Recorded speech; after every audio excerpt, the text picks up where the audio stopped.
la réponse à ton problème maintenant. Bien-aimé, cette semaine, vous allez vivre des choses, mais que vous n'avez jamais d'idée. Vous allez recevoir des réponses pour des dossiers qui ont été bloqués depuis des années, depuis longtemps. Le Seigneur va vous surprendre. Au nom puissant de Jésus-Christ.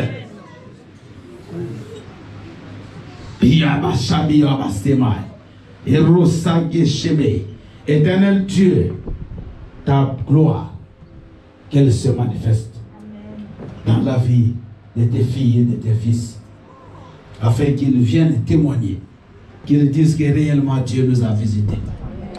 Papa, tu as donné à certaines qui sont là des grossesses. Éternel, tu as pris une prière. Le mois qui a suivi, elles sont tombées enceintes. Papa, donne des enfants à ces couples. Donne même des jumeaux. Au nom puissant de Jésus. Tu as dit, tu remplaceras les années qu'on dévorait les sauterelles, qu'on dévorait le asile, le gazan. Père, remplace. Nous avons chanté toutes les choses double et double. Seigneur, donne double et double. Que ton peuple oublie le temps de pleurs, le temps de lamentation. J'ouvre à gérer, pourvoir à tous les besoins de tes enfants ce matin. Seigneur, bénis-nous, manifeste-toi et bénis cette parole. Que tout ce qui n'est pas de toi libère cet espace au nom puissant de Jésus. La gloire, la louange à toi, Majesté, dans le nom puissant et précieux de Jésus, qui est notre Seigneur et Sauveur. Tous nous disons Amen. Amen. Amen. Amen. Alléluia. Je vous prie de vous asseoir.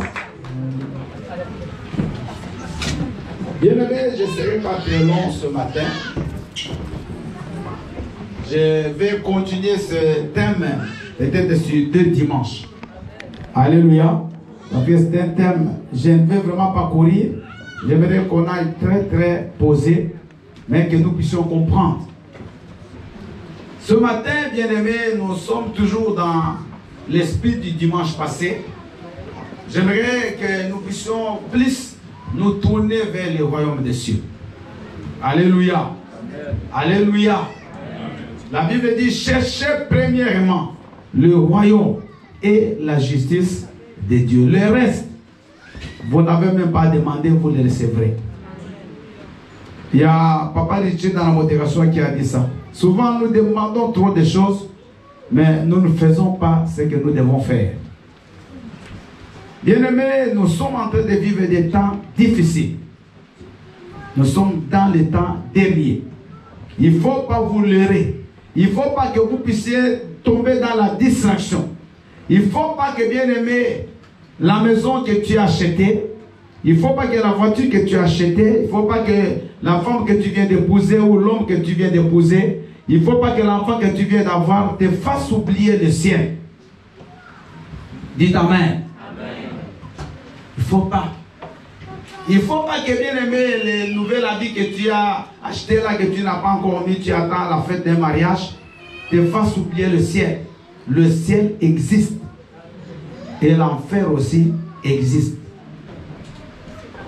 La Bible nous a dit la fois passée, le dimanche passé, que Jésus-Christ va séparer dans Matthieu 25 les boucs et les brebis. Ce n'est pas moi qui l'ai dit, nous l'avons lu. Il va séparer les boucs, iront à sa gauche et les brebis à sa droite. Il leur dira, serviteurs d'iniquité, retirez-vous loin de moi. Et bien aimé, le temps que nous sommes en train de vivre là, c'est des moments très difficiles. Nous les trouvons, nous les sentons même dans notre vie quotidienne. Aujourd'hui, bien aimé, quand vous regardez même dans les factures, vous allez remarquer tout augmente. L'électricité, n'en parlons pas. Les carburants, n'en parlons pas. Le pouvoir d'achat est en train de s'améniser. Donc vous allez remarquer que dans tous les domaines de la vie commence à devenir très difficile. Très compliquée. Et ces difficultés ont fait que beaucoup de chrétiens se refroidissent. Ces difficultés attirent les gens vers le mal. Ces difficultés font perdre même aux élus leur identité de chrétiens. Nous devons savoir une chose, que nous sommes dans le monde, mais nous ne sommes pas du monde. Bien-aimés, nous sommes que des pèlerins. Alléluia. Tu es un voyageur. Tu es un voyageur. Ce monde ne t'appartient pas. Tu passeras, tu laisseras tout. Tout. Tes maisons, tu les laisseras. Tes voitures, tu les laisseras. Mais ton âme, où est-ce qu'il va partir? Où est-ce que tu vas aller? Où est-ce que tu vas passer l'éternité future? C'est très important. Inutile qu'on continue à vous caresser dans le sens du poil, à vous dire non, maman, tu vas. Non. Moi, j'ai décidé, bien aimé, c'est tant que le trimestre, c'est là qu'il nous reste, je serai sec. Amen. Je vous dis. Amen. Je serai vraiment dur avec la parole de Dieu. C'est rare que vous allez commencer à me voir prêcher les choses que j'ai prêchées avant. Maintenant, je vous amène dans le royaume des cieux. Je préfère que vous puissiez être sauvés. Même 5 personnes. Alléluia. Amen. Même 5. Amen. La Bible dit ils sont beaucoup d'appelés, mais peu d'élus. Mais j'aimerais que tu sois parmi les élus. Amen. Et moi-même, je traite durement mon corps pour que je sois aussi là. Amen. Il n'y a rien qui est garanti. Ce n'est pas parce qu'on est passé que le ciel était ouvert, c'est faux. Il y a beaucoup de pasteurs qui iront en enfer. Amen. Ça n'a rien à voir. C'est la relation personnelle que tu as avec Dieu. C'est ça qui compte. Nous l'avons vu le dimanche passé. Que ce n'est rien d'être circoncis ou incirconcis. Mais ce qui est quelque chose, c'est d'être une nouvelle créature. Galates chapitre 6, verset 15 à 16. Vous oubliez rapidement le message. J'ai parlé du message que j'ai prêché pas ce dimanche passé, l'autre dimanche. Après, j'ai aussi parlé du dimanche passé. Mais vous avez déjà oublié. Bien-aimés, faisons beaucoup d'efforts. Ce matin, nous allons parler d'un thème qui s'appelle les vices, suivez, les vices caractéristiques des derniers jours. Quand je parle de vices, ce n'est pas les vices là qu'on met dans une tournevis là. Les vices, si je parle des fautes, des erreurs, des caractères méchants, mauvais, de mauvaises choses qui vont se manifester pendant les derniers jours. La Bible donne toute une liste et nous allons aller petit à petit. On va faire un exercice à travers ces messages. Chacun va commencer à pointer à côté. Est-ce que tu te retrouves? Si tu te retrouves pendant la semaine, tu viendras ici pour travailler sur ça. Amen. Alléluia. Vous savez, nous, quand on était des jeunes chrétiens, des années 80, bien aimés, quand on avait une vie qui ne marchait pas, on avait un penchant, un péché, on faisait même des jeûnes. On faisait même un jeûne de 3 jours pour que le Seigneur me libère de l'impudicité. Pour qu'il me libère de l'ivrognerie, qu'il me libère je ne sais pas de quoi. Mais aujourd'hui, souvent, on gêne seulement pour avoir une bénédiction matérielle. Mais on ne gêne pas pour les problèmes spirituels. Or, c'est le spirituel qui domine sur le physique. Si spirituellement tu échoues, bien aimé, tu ne vas pas le suivre physiquement.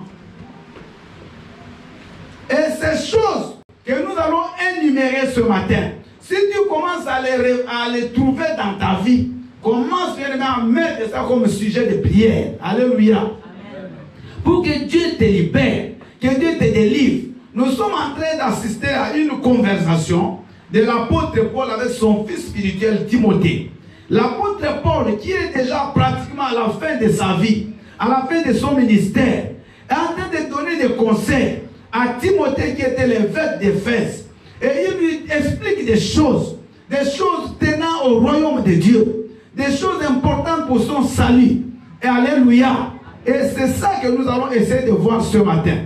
Nous allons, aujourd'hui, il n'y a pas beaucoup de lecture. On va juste écrire 2 Timothée 3, 1 à 17, dont le chapitre 3. Papa Richie, vous allez nous lire, s'il vous plaît. 2 Timothée 3, 1 à 17. Vous allez suivre très bien cette lecture. Après, je vais commencer à lire. Doucement, je ne suis pas pressé. Je vais aller, aujourd'hui, on va arrêter. On va continuer dimanche prochain. Alléluia. 2 Timothée chapitre 3, 1 à 17. 2 Timothée, c'est dans quelle alliance, quel testament? L'Ancien ou le Nouveau Testament? Qui est sûr que c'est le Nouveau Testament? Non, non, il ne faut pas suivre les gens. Qui est vraiment sûr que c'est? Qui est sûr que c'est dans l'Ancien? Toi, tu sais que c'est dans l'Ancien. Qui a écrit le livre de Timothée? C'est qui? D'accord. On y va. Nous lisons la parole de Dieu dans le livre de 2 Timothée 3, au verset 1 à 17, au nom de Jésus-Christ.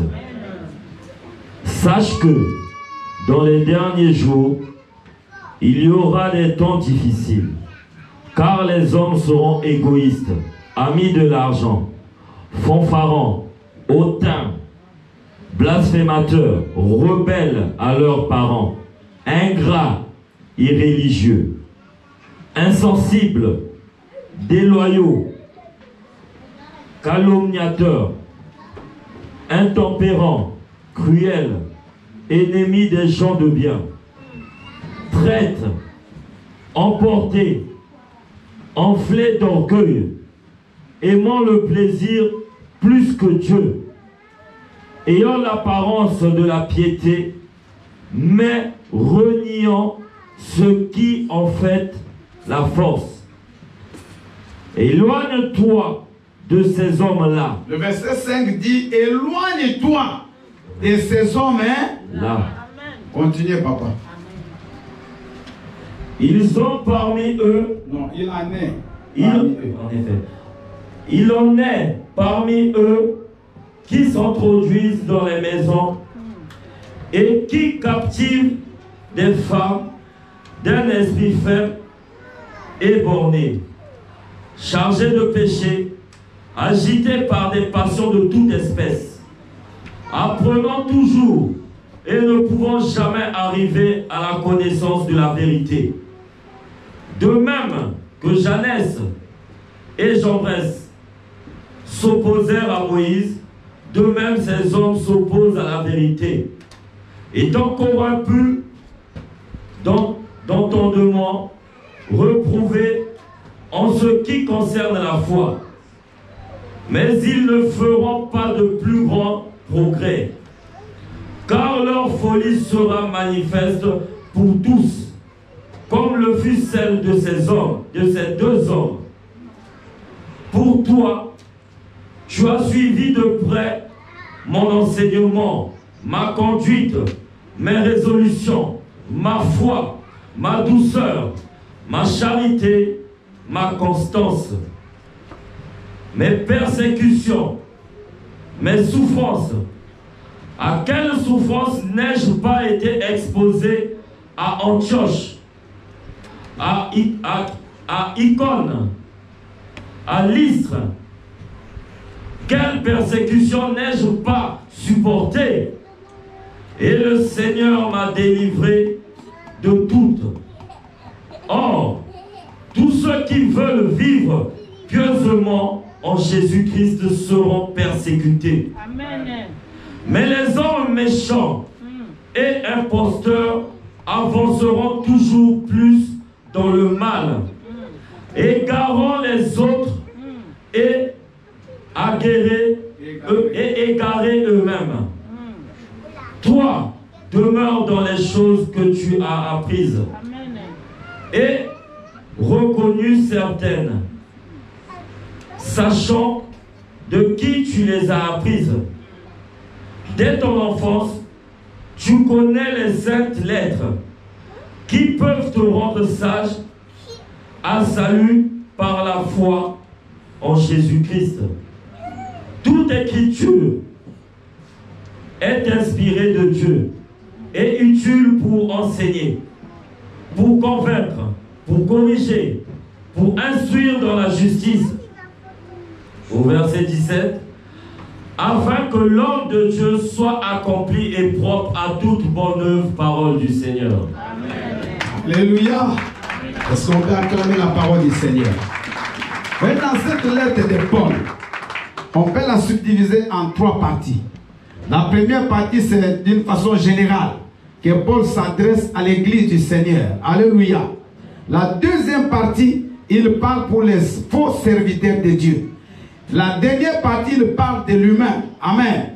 Nous voulons commencer par la première partie. L'apôtre Paul dit que les derniers temps, ce seront des temps difficiles. Et ça, nous sommes sûrs. Nous le vivons. Nous vivons des moments difficiles. Bien aimé, peut-être toi, tu ne le sens pas. Alléluia. Moi, il n'y a pas longtemps, je viens de l'Afrique. J'ai vu, bien aimé, la souffrance. Tu comprends? Donc, quelqu'un qui se réveille, il ne sait pas comment il va finir la journée. Il ne sait pas s'il va manger ou pas. Pendant que vous, peut-être, vous avez à manger pour vos enfants, le matin, ils ont leur petit déjeuner, à midi, ils mangent, le soir. Mais eux, ils ne savent pas quand est-ce qu'ils vont prendre le petit déjeuner. Les repas de midi, n'en parlons pas. Déjà, quand tu prends le petit déj à 16 h, celui de midi, je ne sais pas ce sera quand, et le souper, peut-être ce sera le matin de l'autre jour. Les gens souffrent. Il n'y a plus de boulot, il n'y a rien. Tout le monde vend, tout le monde est dans la rue. Rien ne marche. Tout le monde, bien aimé, souffre. Et Jésus l'a prévu que nous allons vivre des temps compliqués avant l'avènement du Fils de l'homme. Nous sommes en train de vivre, bien aimé, tout ce qu'il a dit. Les guerres partout. Aujourd'hui, bien aimé, nous vivons des guerres partout. À côté de nous, ici en Europe, il y a des guerres. Israël là avec Hamas, en Russie là avec l'Ukraine, allons en Afrique, allons dans le monde entier. Partout il y a des troubles. Partout il y a des gens qui veulent confisquer les territoires d'autres pays. Partout il y a des désordres. Bien aimé, il n'y a plus de paix dans le monde. Vous apprenez aujourd'hui, il y a un avion qui a fait un crash. Le lendemain, il y a un bateau, beaucoup de gens sont noyés. L'autre jour, là, il y a un éboulement de terrain, il y a un volcan, il y a des choses. Et dans tout ce qui se passe, personne n'est épargné. Vous me suivez? J'ai dit personne n'est. Ne crois pas que parce que tu es en France, que tu es épargné. C'est faux. Parce qu'en France, il y a des gens qui sont des victimes. Partout dans le monde, il n'y a pas un endroit sûr. Il n'y en a pas. Où tu peux dire, là, vraiment, je serai à l'abri de toute difficulté. Ça n'existe plus. Alléluia. Il est vivant.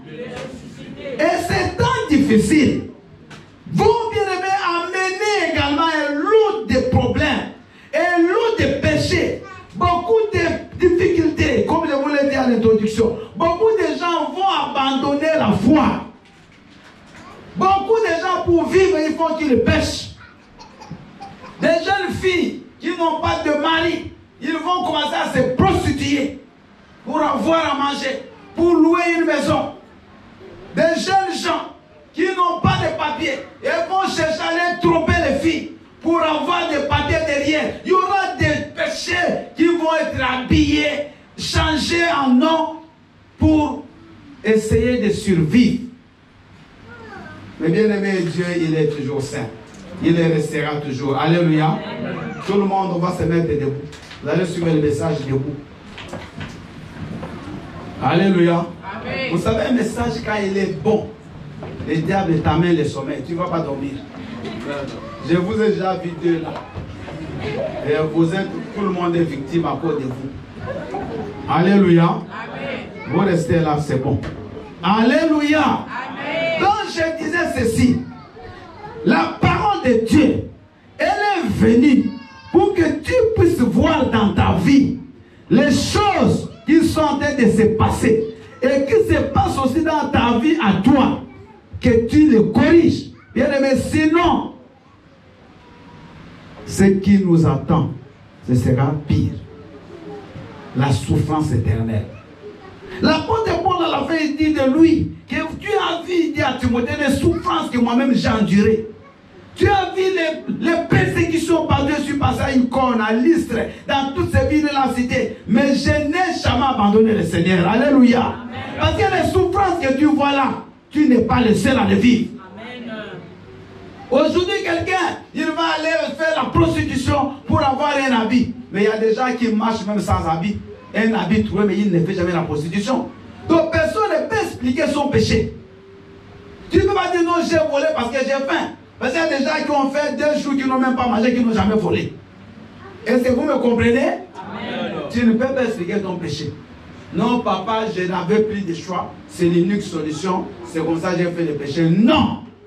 Parce qu'il y a des gens qui vivent pire que toi, mais qui n'ont jamais péché à cause de ces souffrances.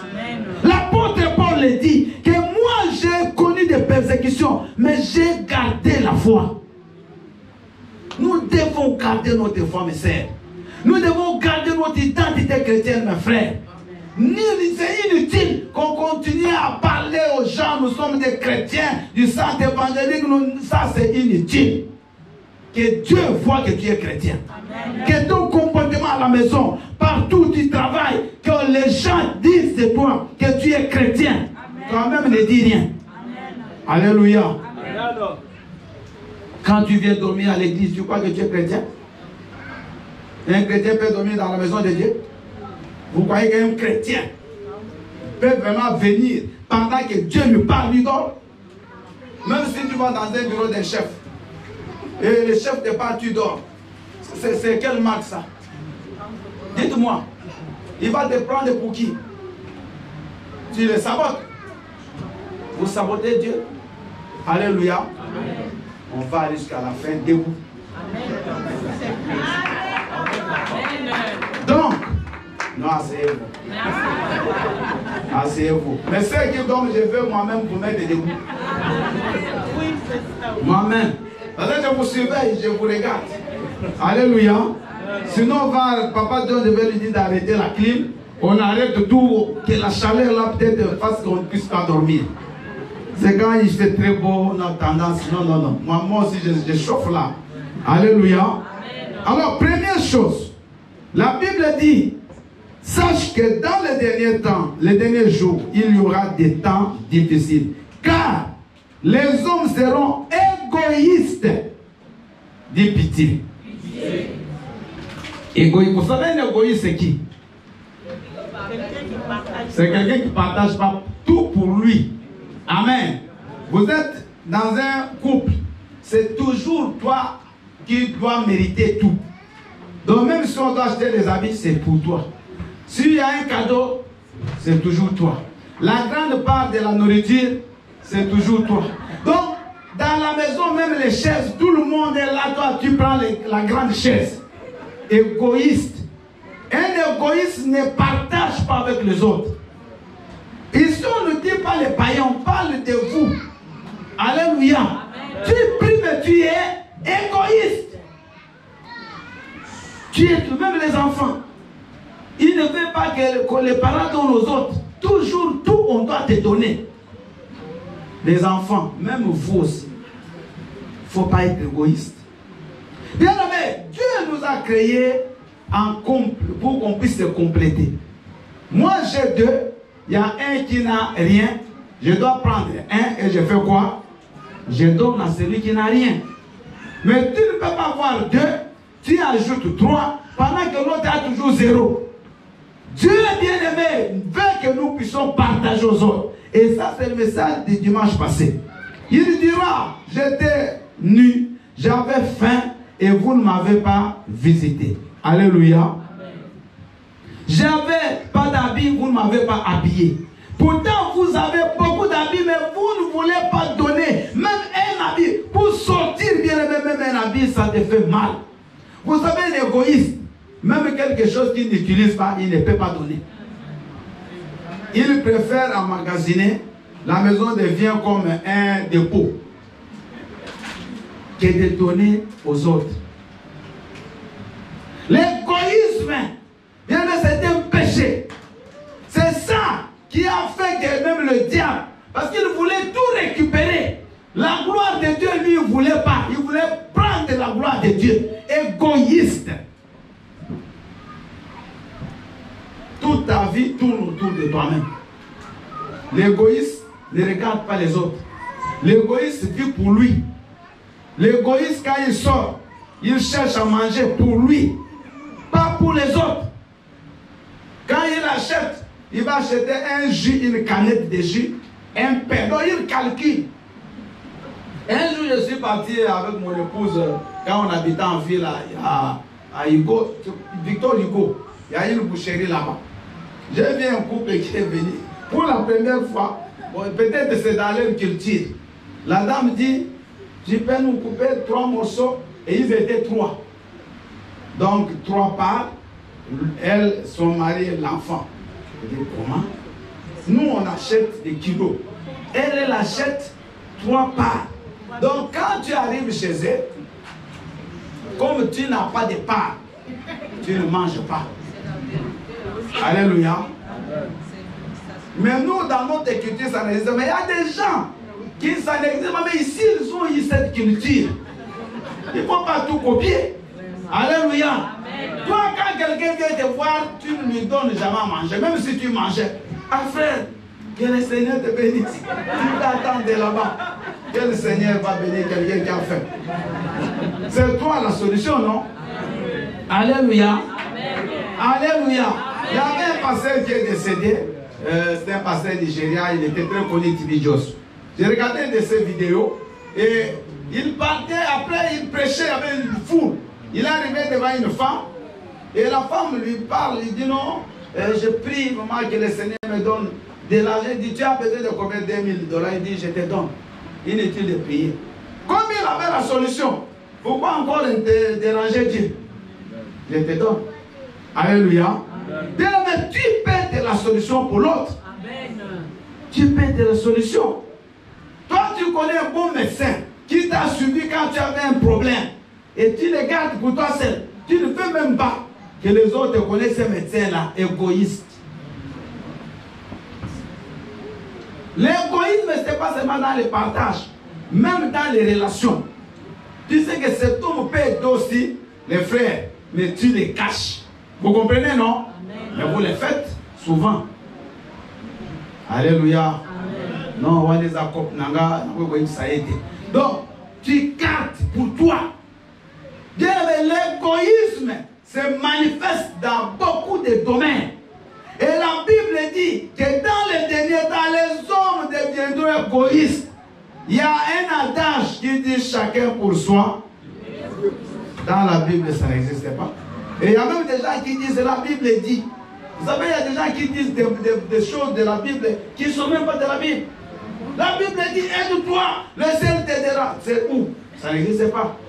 Il faut lire la Bible. Bien aimé, nous devons partager le peu que nous avons. Et plus tu donnes, plus tu reçois. Vous savez, la main qui ne donne pas, elle sera toujours pauvre. Amen. Mais la main qui donne, elle sera toujours enrichie. Amen. Il y a des gens qui veulent toujours qu'on leur donne. Mais elles ne donnent pas. Quand il y a l'anniversaire de quelqu'un, toi tu ne donnes jamais de cadeaux, mais à ton anniversaire tu informes tout le monde. Le but derrière la tête, qu'on t'amène des cadeaux. C'est comme ça aussi personne ne te donne. Parce que toi tu ne donnes pas. Ce que tu veux qu'on te fasse, commence à le faire pour les autres. Alléluia. Amen. Alléluia. Amen. Égoïste.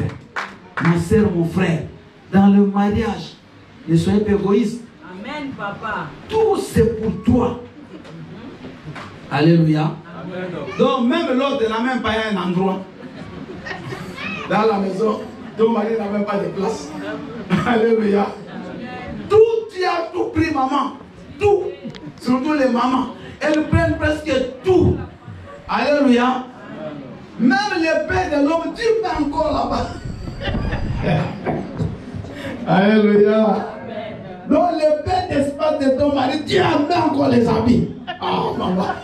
Même il va mettre où? Alléluia. Les papas, vous êtes avec moi? Est-ce que j'aime ou je dis la vérité? La vérité. Alléluia. Alléluia. Amen. Maman va aussi libérer un espace pour papa. Amen. Les enfants, la même chose. Tu prends tout l'espace, tes frères n'ont même rien. Les autres te mettent les habits par terre. Toi, tu as tout pris. L'égoïsme, c'est dans des petites choses. Tu ne sens pas que tu es égoïste, mais tu es égoïste en réalité. Alléluia.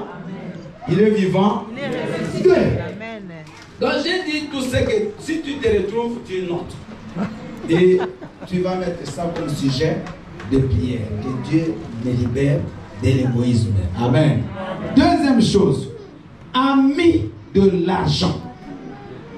Les gens seront amis de l'argent. Donc, au lieu que tu sois ami des gens, toi tu es ami de l'argent. Donc, tout ce que tu fais, c'est pour l'argent. Même si tu aides quelqu'un derrière, tu attends une paye. Tout ce que tu fais, c'est pour. Donc, tu aimes l'argent plus que toi-même. Tu aimes l'argent plus que Dieu. Tu aimes l'argent plus que les autres. Toi, pour l'argent, tu peux même vendre ton bras. Tu peux même donner ta jambe pour la coupe. Pour l'argent. Tu es capable de faire tous les stratagèmes, de monter toutes sortes de stratégies pour avoir l'argent. À la CAF, tu as déjà pris.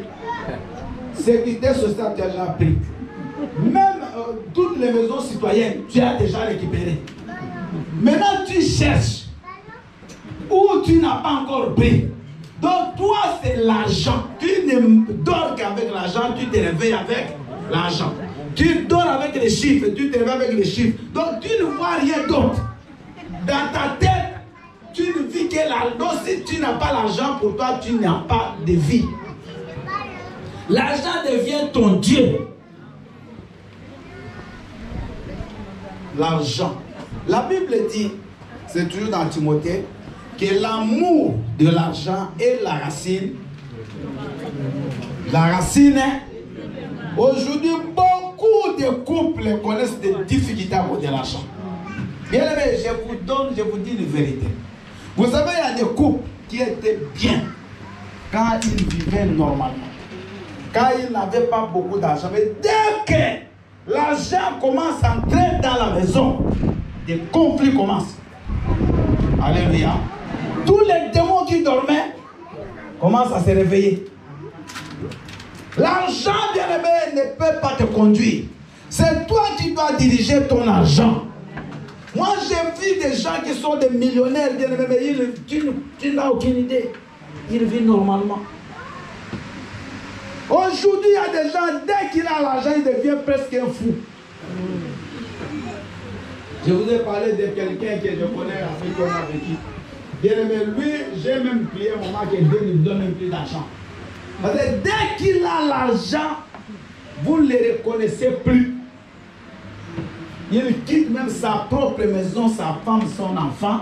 Il va habiter à l'hôtel. À cause de l'argent. La femme, mais qu'est-ce qui s'est passé? Il dit, je ne suis plus à ce niveau de dormir dans cette maison-là. Là-bas, mais achète une maison. Il dit, non, non, non, non. Si tu veux, suis-moi à l'hôtel, sinon tu restes. Bien aimé, l'argent l'a rendu fou. Aujourd'hui, là, il est devenu fou. Fou physique. Mais c'est un pasteur. Il est devenu fou, comme ça, fou, avec des chaînes. Tu ne dois pas aimer l'argent plus que Dieu. Tu ne dois pas aimer l'argent plus que toi-même. Mais il y a des gens qui... Tu es arrivé même avant le pasteur, avant celui qui ouvre l'église. Mais depuis que tu as les papiers, on ne te voit plus. Tu commences même à créer le travail. Alléluia. Amen.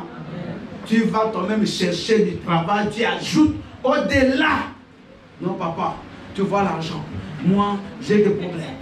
Tu ajoutes le travail de dimanche. Après, tous les jours, tu travailles. Tu fais même 5, 6 boulots. Alléluia. Alléluia. Amen. Il y a un papa qui m'avait vu. Un jour, il me dit, papa, ma femme, elle me demande d'ajouter encore un travail. Mais regarde mon âge. Elle veut me tuer ou quoi? Il m'a dit, dans les thèmes que je vous dis là. Il dit, papa, elle veut me tuer. Tu vois ton mari là. Les jours où tu as une crise, il peut appeler les amis. Mais tu la négliges aujourd'hui à cause de l'argent. Quand tu n'avais pas l'argent, tu étais avec lui. Tu étais avec elle. Maintenant que tu as l'argent, l'homme ne signifie plus rien. La femme ne signifie plus rien. Mais les jours où tu aurais un problème, l'argent là ne pourra pas appeler les amis. Alléluia. Et vous savez, comble des malheurs, tout l'argent que tu emmagasines là, d'autres personnes des fois vont le manger. Qui n'ont même pas souffert. Tu te réveilles à 4 h du matin, tu dors à 4 h du matin. Donc 24 h 24, tu ne fais que travailler. Il y a un bien-aimé qui vit en France ici, dans une ville vers le nord. Il est parti au Canada. Et j'étais là, dans cette ville, je suis parti venir mariage. Et il me raconte, il dit, pasteur, je suis parti au Canada. La famille qui m'a reçu, la maman là, je la voyais par jour au moins 30 minutes. L'autre de la maison, la maman là de la maison. Donc les papas ne comprenaient pas. Mais il y avait les papas, son mari et les enfants. Mais la femme, pendant, et lui habitait là, mais il avait 30 minutes les jours. Un jour, pendant les 30 minutes, la femme voulait déjà sortir. Il dit, maman, 1 minute. Mais qu'est-ce qui se passe avec toi? Tu disparais, tu vas où? Il dit, papa, j'ai fait 3 jobs. Je commence, il y a le travail de la nuit. Dès que je reviens 30 minutes, je pars celui de la journée. Je reviens 30, je pars celui du soir. Mais quoi? Mais pourquoi tout ça? Oh non, pour le crédit.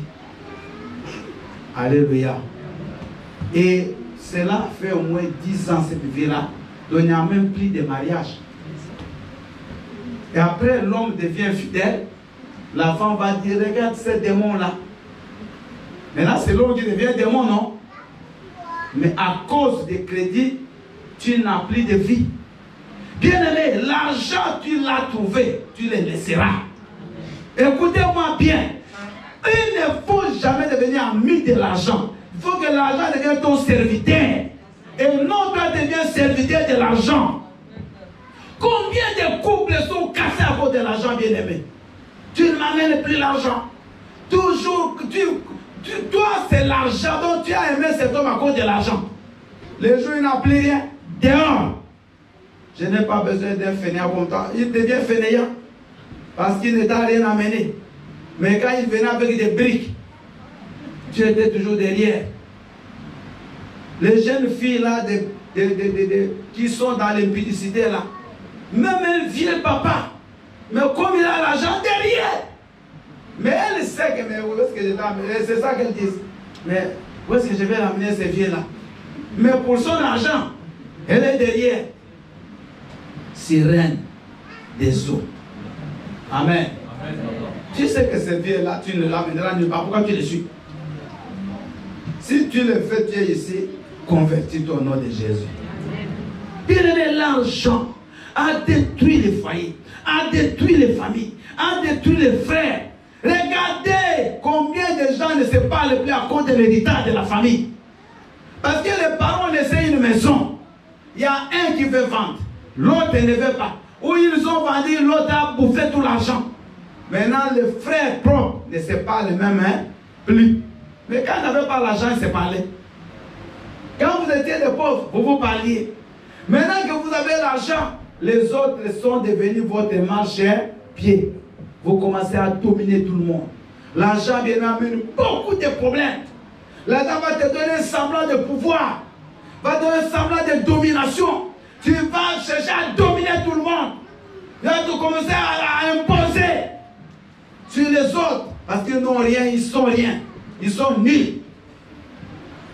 Les gens deviendront amis. On n'a pas dit, je ne sais pas, camarades, mais on a dit amis de l'argent. Dose un peu ton boulot.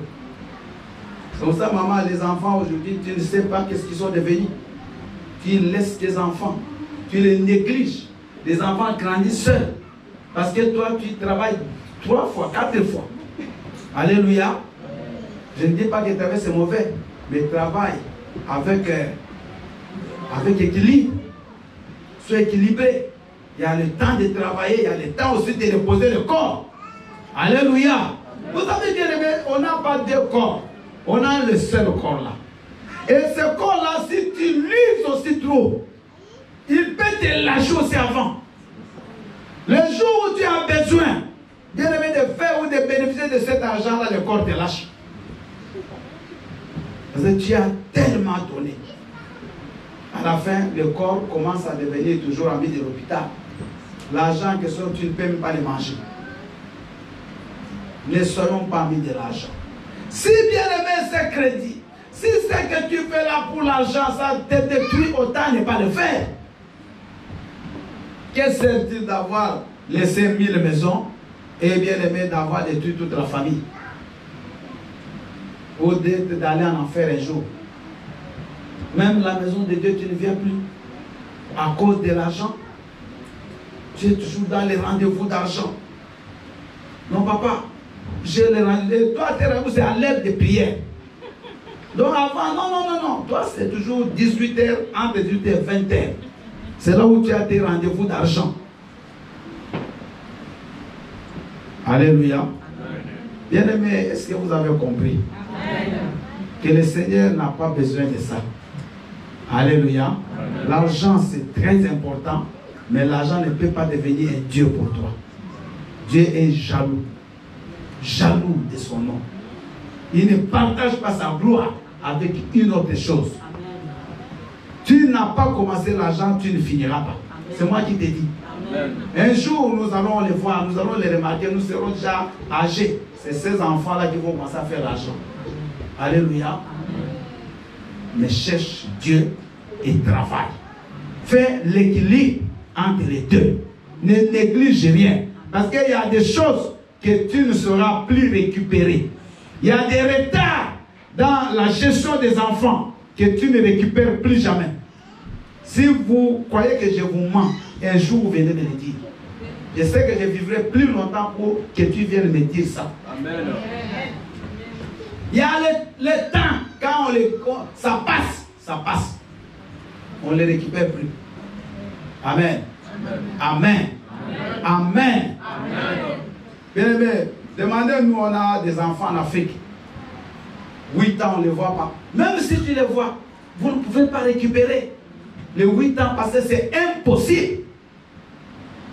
Impossible. Mais vous avez la grâce d'avoir vos enfants avec vous. Mais vous abandonnez les enfants toute la journée, 2 jours, peut-être un jour, ne vous voit jamais. Peut-être une semaine à cause de chercher l'argent. Non. Équilibrer la vie. Amen. Amen. Parce que le jour où tu vas comprendre que même cet argent n'a même pas servi.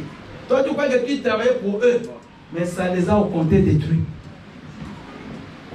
Je vais terminer avec un exemple. En 98, j'ai reçu un jeune homme. C'est moi qui l'ai même baptisé. J'allais même mourir ce jour-là. J'ai dû expliquer. C'est l'eau allait m'emporter avec lui. C'est son baptême. C'est un garçon qui est venu en France, il avait 9 ans. Et à l'époque, il avait 30 ans. Il est rentré pour voir ses parents. Et il va dire à sa mère, parce qu'ils sont nés 9. Et lui, c'était le seul qu'on avait envoyé vivre avec son oncle ici à Paris. Il va dire à sa maman, il dit, j'ai compris que tu ne m'aimes pas. Maintenant, la maman, elle était étonnée. Dit, toi qui as vécu en Europe, tu me dis que je ne t'aime pas. Il dit non. Il dit, comment tu peux prendre un enfant de 9 ans et tu l'envoies loin de toi pendant que j'avais besoin de votre amour. L'enfant lui dit, moi j'étais là. Ils étaient des voisins de ma maison. Il dit, comment tu peux le faire? Et pourquoi tu as gardé les autres? Donc tu as aimé les autres que tu as gardés. Et moi tu m'as, peut-être tu ne voulais pas de moi, tu m'as abandonné. Donc la maman ne comprend pas les raisonnements de l'enfant. Mais moi j'ai compris. Alléluia. Pour la maman, envoyer l'enfant en Europe, c'est la meilleure chose. Mais ce n'est pas envoyer quelqu'un en Europe qui est la meilleure chose. C'est faux. L'enfant avait au compter besoin de la chaleur de sa mère, de l'amour de sa mère, de l'amour de ses parents. Alléluia. Et cet enfant aujourd'hui, c'est lui aussi qui est presque, qui n'a même pas reçu malgré qu'il est en Europe, hein, par rapport à ceux qui sont restés avec les parents. Il est venu, même les pas qu'il n'a jamais eu. Mais en Europe, vous comprenez?